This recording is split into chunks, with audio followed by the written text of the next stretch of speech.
President, when the Security Council was discussing on October 4th the question of placing the Berlin question on the agenda, the delegation of the United States called attention to some of the fundamental aspects of the serious matter which we are now called upon to consider in detail.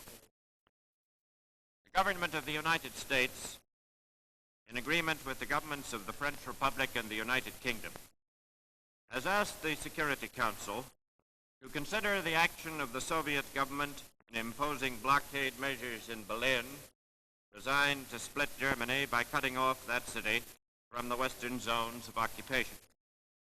Because we believe it is clear that this action constitutes a threat to the peace within the meaning of Chapter 7 of the Charter, we ask the Council to take up the question under that chapter.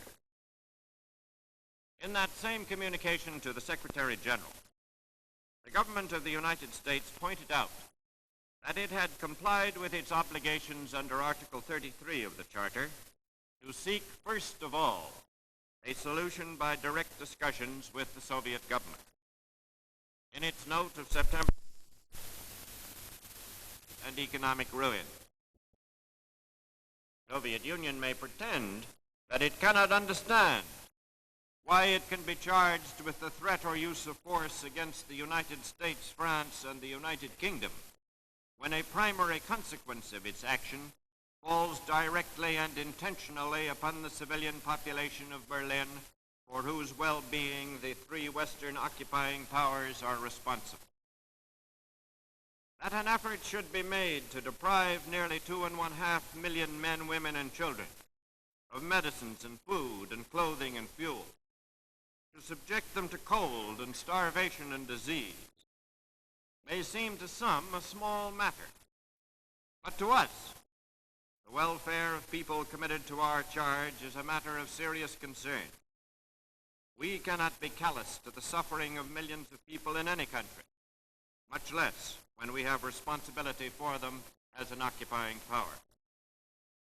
We are well aware, of course, that on July 4th, the Security Council has the greatest flexibility of action in order to carry out the primary responsibility conferred upon it for the maintenance of peace.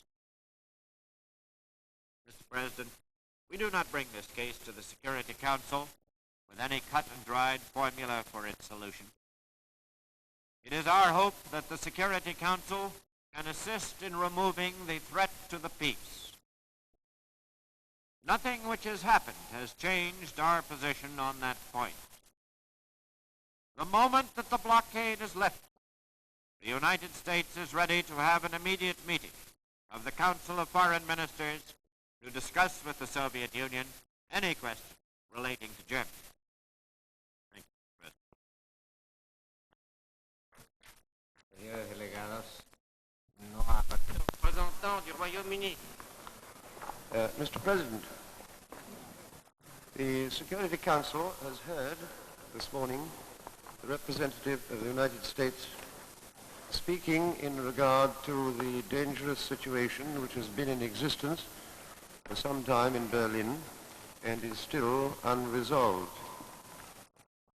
This situation has been caused by the fact that the Soviet government has seen fit to impose unilaterally restrictions on transport and communications between the western zones of occupation in Germany and Berlin.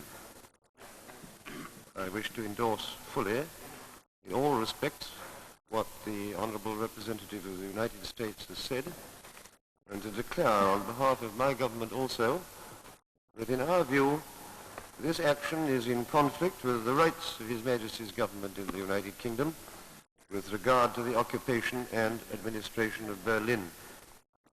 But this is not the principal or arrangements or other peaceful means of their own choice. Now, in spite of all the efforts which His Majesty's government have made to settle the questions at issue under the provisions of this article, the Soviet government has not abandoned the illegal means of duress and pressure which it has employed by the imposition of the blockade measures. On the contrary, the documents submitted show conclusively that the intention of the Soviet government in entering on the discussions was not to reach any settlement of the matters at issue, but to secure those same political and economic advantages in Berlin which it had in the first instance planned to secure by the imposition of the blockade. A proof of the attitude of the